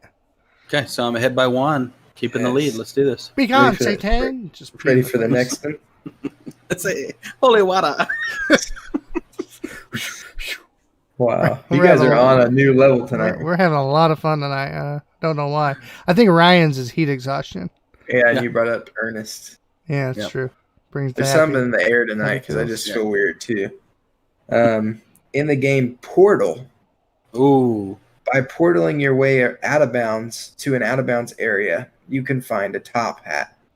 If you collect this top hat, you will find that Gladys, the main villain, will wear this hat through the entire final battle. Is this an Easter egg, or am I pulling your leg? I've got my answer. I'm ready. I know that game inside down. He's confident. Okay. 3, 2, 1. Pulling my leg. Oh,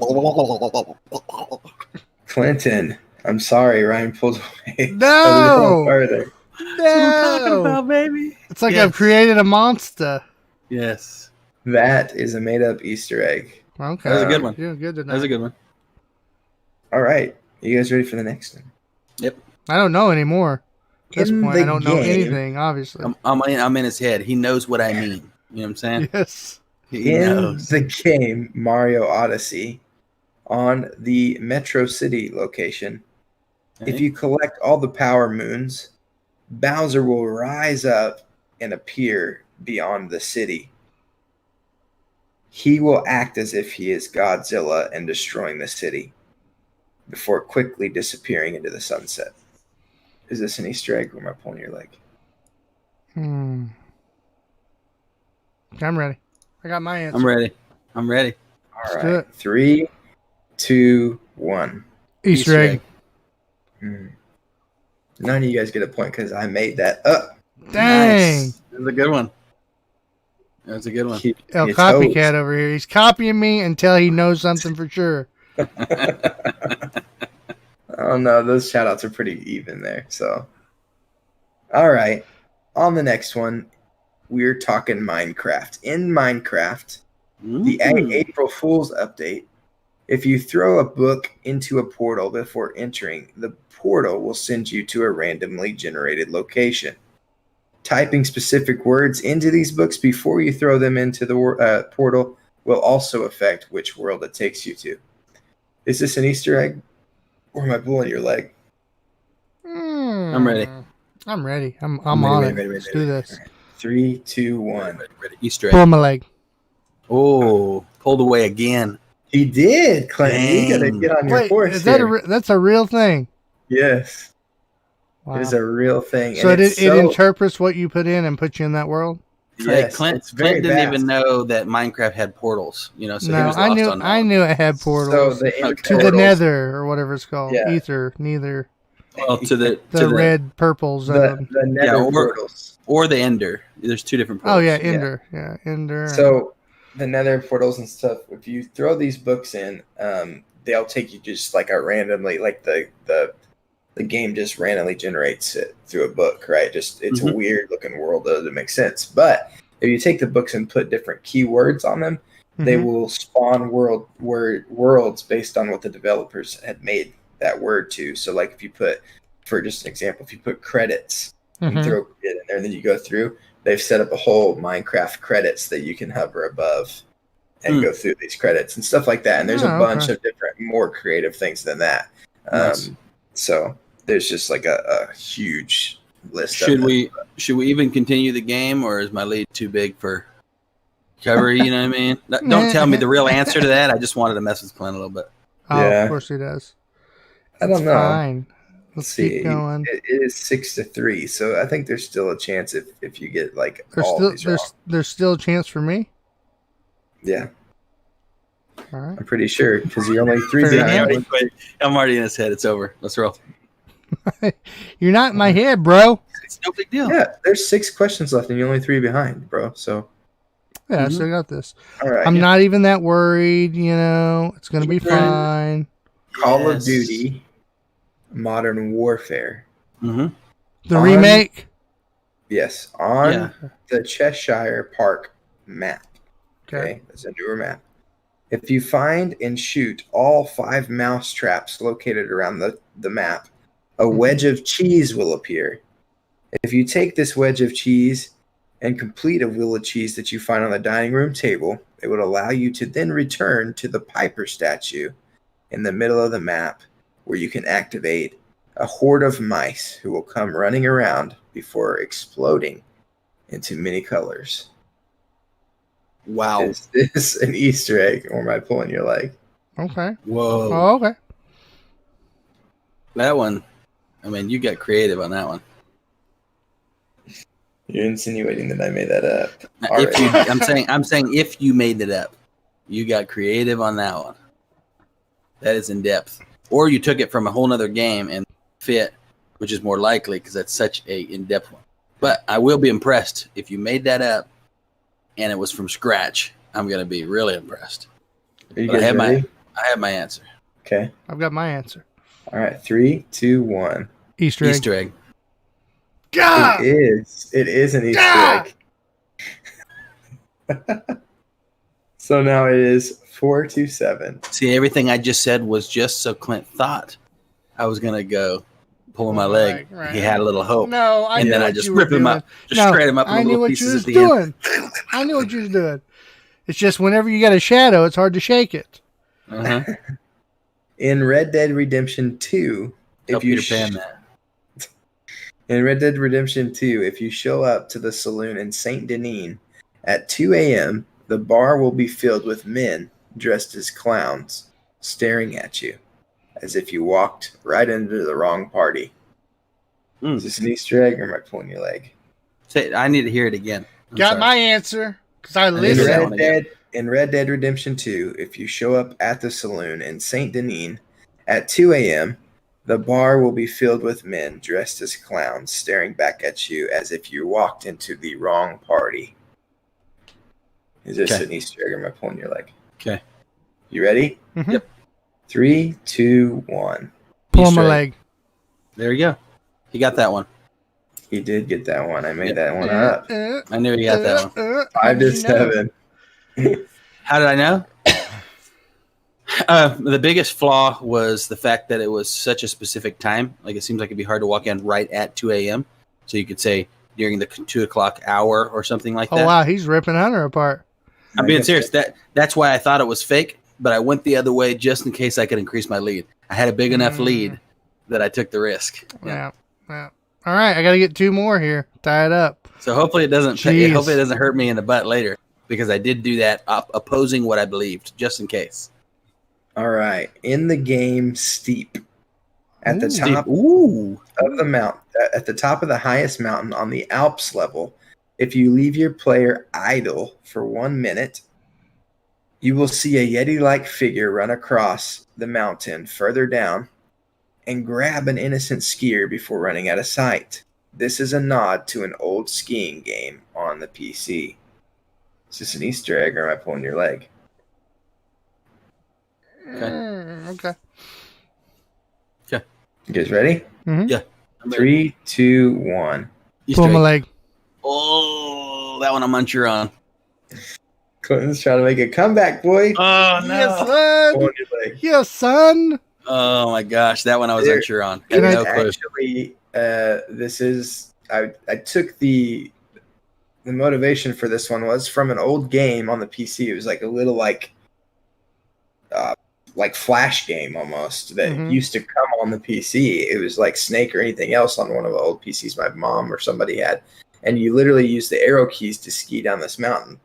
And then if you got hit so many times or, you flopped off your skis or something. Yep. But then there was always this Yeti that ran across and he grabbed you and he'd eat you. And then I've seen it. I remember the game. I remember that game. Yep. Gosh, dog it. I knew that one was fake. I should have went with my gut on that one. Like, I didn't know, but my gut said fake. I should have went. Ugh. So now I feel real bad for giving the other one to him, because that one was a real mistake. The other one was like purposeful for a chance. Now in my head I was just thinking they're not going to make a whole Yeti. Oh, I get what's happening here. To then come in. It's just like when you're in a fight or a wrestling match and you let the guy score. Yeah. And he gets a little bit of hope. That just happened to Clint. I see his face has changed. Yeah. No way. No way. Yeah. Okay. You can't see my face because it's blurry. He ain't getting my head. I'm here and I'm ready. I'm up by 1. I ain't losing. Let's go. Let's do this. In the game Crash Bandicoot Insane Trilogy, yes. In the opening scene, you can see a familiar face of Nathan Drake as a portrait in Crash Bandicoot's hut.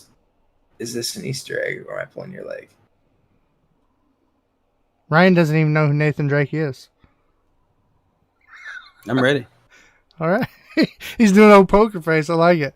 Let's do it. 3, 2, 1. Pull my leg. There it is. Got my lead back, baby. Yes. Good job, Ryan. That is an Easter egg. Oh! So Clinton literally has to get these last 2 right, and you have to get them both wrong. It's not happening now. When you lose it like that and you got 2 more to go, it's a rough climb. Were made by Naughty Dog. Both games winked at each other because in the Nathan Drake Uncharted 4, there is a scene where you actually play Crash Bandicoot, and you control it in the game. And then vice versa, in the opening scene of the new Crash Insane Trilogy, you can see back behind Crash's by his fireplace, there's all these decorations, and in the corner there's a little portrait, I guess you'd call it, or picture frame with Nathan Drake's face in it. Mm-hmm. So they are obviously fans of each other. So here we go.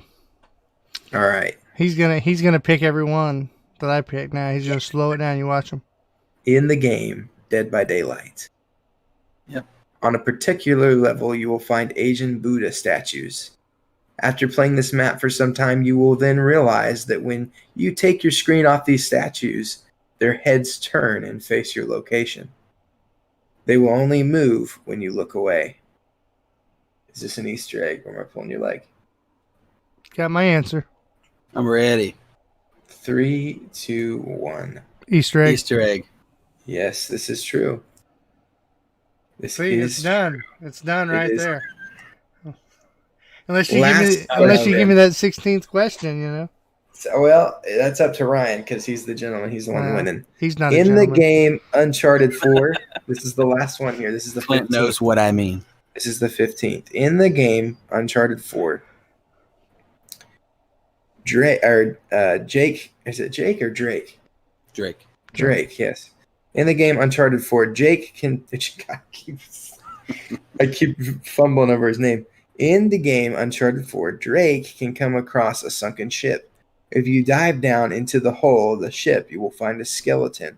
But the skeleton isn't any normal skeleton. It's wearing Ellie's shirt from The Last of Us. Is this an Easter egg, or am I pulling your leg? And next to her was an Iron. Yeah, I'm ready. Ryan, you ready? 3, 2, 1. Easter egg. No, I pulled your leg on that last one, and so that's a point for me. We got 3 points this game. So there is actually some referencing between all three of those games, and in one of the Uncharted's, when you jump in the water to get on a jet ski, on the side of the jet ski, the logo is the same logo that is on Ellie's shirt. But there's never been a cross-reference of that sort that I told you just now. So I'm up by 2, and we have a tiebreaker. You're up by 2, yes. And there's one more question. It has nothing to do with Easter eggs, though. Wait, this is the tiebreaker, though, right? Yeah, but there's no tie. Yeah, well, we might as well do it, because I can't lose. Do it. Yeah. This next question is worth 50 points. He's beat you and he's beat me, Hunter. He said the next one's worth 50 points. Get out of here. It's that. What? Just that right there is a pull on my leg. Do I currently have under my desk? Whoa. That's your question? That's my question. I know exactly what you currently have under your desk. I know exactly. Is it a long dick? Whoa! Whoa! Wow! I had to say it because I was listening to what's it called just the other day. I was painting the porch and I was listening to Kevin Hart and his dad when he came to the school. Yeah. That's so good. I'm sorry. Okay. Okay. The bonus question here, worth 50 points. What do I have under my desk? Is it A, a picture of Carrie Fisher in her prime as Princess Leia? No. Is it B, a giant blue Pac-Man ghost? Is it C, my sweet dog Maggie Moo? Or is it D, my life savings that I'm slowly blowing on PC games? Well, I know you, and you're like me. There is no life savings, so that one's eliminated. Ouch! I've got my answer though. Okay. Clinton, you got your answer? What was A again? A is a picture of Carrie Fisher in her prime as Princess Leia. B is a giant blue Pac-Man ghost. C is my sweet dog Maggie. And D is my life savings that I'm slowly blowing on PC games. All right. I got my answer.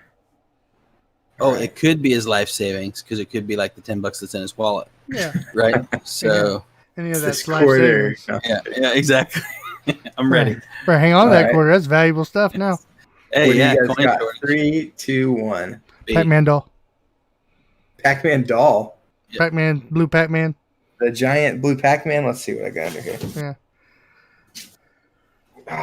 You got to say it out loud when you pull it up, too. I can't see it. Hold on. It's blurring you out. Hold on, I got to unblur my thing. It seems like he's got a nudie picture. It's clearly... Fisher. No. It can't be a big old picture of Carrie Fisher, is it? I think it is. It is. It's a big old picture of Carrie Fisher. Well, we still can't see it, so you're running the suspense. Oh, no! Oh, it's Pac-Man. It's a Oh, he's not a giant dog. Pac-Man. I like that. Nice. I like that. Where'd you get him at? Can't tell you. That goes in a gaming office. That's perfect. I like that. Isn't that the noise it makes? So maybe we'll have to start a new segment of what's under my desk. I like that. I like that. I just feel like every time I know the first answer. So it's a good thing you put parameters on it. You know the first answer. What do you mean? Yeah, what does that mean? Huh? Obviously, Ryan said it earlier. I don't want to repeat it. Okay. Oh. I got you. What do you mean you know that answer? What does that even mean? Now I'm confused. I know what you're talking about, but I said Yeah, you that's all guys that know is. that answer. I was not Oh. going to repeat the answer. oh, that's going to be the first answer every time is what you're saying. Yes, yes. Yes, I agree. Yeah. What up, Well- Jake? Jake Brown from over there at Shepherd Creations. What's up, brother? Thanks Hope for you're joining doing- us, Jake. Hope you're doing good. Hope you're, still knocking out those 3D models, baby. Getting Oh, things yeah. sold, We're just about to wrap up this podcast, so you'll have to listen to the release on Friday. That's we still right. appreciate your love and you. Or you you can jumping just in. go back and watch the video. Either one. Obviously, Facebook keeps videos. I mean, everybody knows that. Hey, but Google Stadia, they got this new thing, right?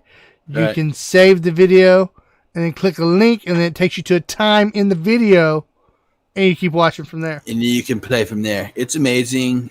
We asked everybody, and it's the best thing that's ever come for Stay daddy. podcasts at any stage in history, historically and otherwise. Oh, Stay my dating. goodness. You got the lips down, but you got to do the fingers too. Yep, I so always do the thing. forget. And when you do the fingers, it helps you get the pause right. And you still got too much hair. True Yeah, that. okay. Yep. Dark hair. So before we sign off, guys, I want to throw a shout out to OCU Esports. This was sent over by Jeff Price on some of their upcoming tournaments, and I was just going to give a shout out to them. Oh, And, yeah, that's a big one, boys. Listen up. Let everybody Tune know in. about it. Two Listen up.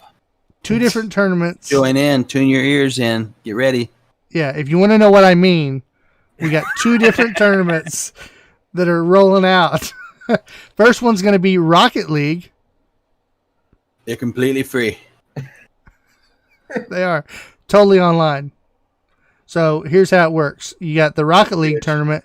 This is going to be Thunder, Oklahoma City Thunder coming together and putting this together with OCU Esports. I love that. pretty I big love deal. that they're working together with the college team. That's a great idea. Cool to see. Mm-hmm. So this is Thunder Summer Esports Bash Rocket League, $900 prize tournament.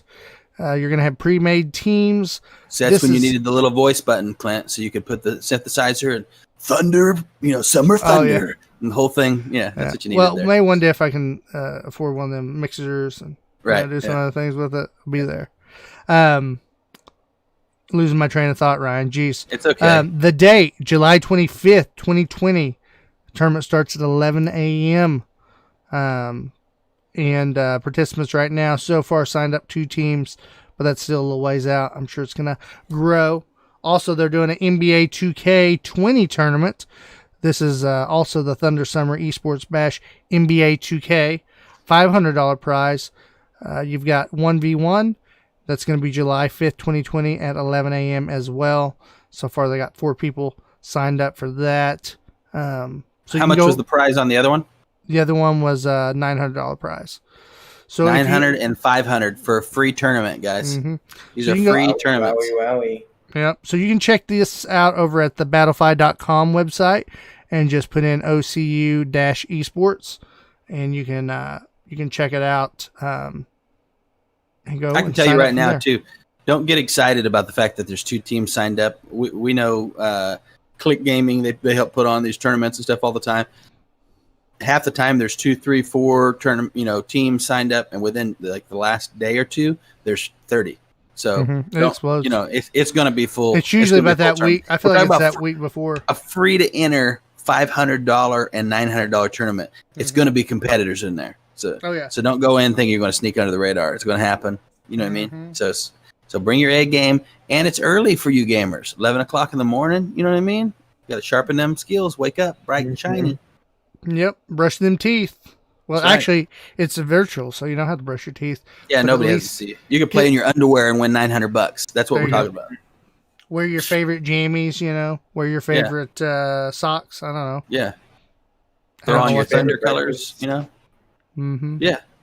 Hey, I wonder if Thunder makes like chonies. Back in the day, you had the underwear was actually popular, right? You had the little briefs, and you could get them with like Inspector Gadget or Spider-Man or all those cool things when you were a kid. Mm-hmm. I wonder if I'm sure they make like boxers with Thunder on them, but I'm talking about chonies. I'm talking about full-on briefs, not boxer briefs, but with some sports teams on them. Every time Ryan says chonies, I've heard him say this plenty of times, chonies, I immediately think of Shoney's, the restaurant, and how that used to be around back in the day. When you said Too old for chonies, this conversation. I immediately thought Way of too young. Trump using a racial slur against Mexicans. That's just where I went. Shoney's? Yeah, as soon as you said, when Ryan says chonies, that's what I thought you were going to say. Some kind of, it just sounded like something Trump or somebody would make up. No, He's you don't got remember. enough on him right now. We don't need to make up any rumors here. That's true, yeah. Yeah, I just got beat by Ryan. I mean, that's Yeah. going to No, take he's talking weeks to about Trump. disinfect. I'm talking about Trump. Oh. Okay, so Shoney's was a restaurant back in These like the chonies early been crossing the 1990s. borders without their papers. You know what I'm saying? Do you remember Shoney's? I know this isn't gaming related. I do remember. But Shoney's was the little bear. Get the little bear? Yeah. Uh-huh. You killed Hunter over there. He's down on the desk laughing. Stay dadding. Ryan, have you done anything on your daughter's YouTube channel? Don't forget about Patreon, guys. Check us out on there. Support us. We're not going to talk about the YouTube channel tonight. Yep, that's over on Patreon, guys. Delirious Dads Gaming. You can throw your support that way. And we're not talking about Fun and Glory this week. We are going to have merch soon. In the next couple of weeks, we're going to order some sample shirts that we can wear on our show that you guys can see. And then maybe some mugs. We're about to start having that merch for you guys in some giveaways. And if you guys just want to support us, we'll have that. But we want to get some samples first from the company we're trying to work with. Make sure everything looks good, looks legit. And then we'll show it to you guys. So keep your fingers crossed for some goodies. Is that going to be Got Print? Is that who we're thinking of? Is that what we talked about, right? Yeah, I wasn't going to say it on here. You know what I mean? Well, they haven't paid us anything. You know what I'm saying? Oh, I see. He's like straight up like, we're not mentioning the name until we get some money, baby. That's right. I like that style. That's like hold them up, mafia style. Mm-hmm. Anyway, guys, it was a lot of fun doing the podcast tonight. I hope you could tell that we were having fun. May have been a little more silly than usual, but I think that's what we come here for, to have fun, and we want our listeners to have fun with us. Where else we used to go to have fun? Where? Chonies. Man, Good night, everybody. yeah, it's a Stay good place. delirious. Stay dadding. And stay gaming.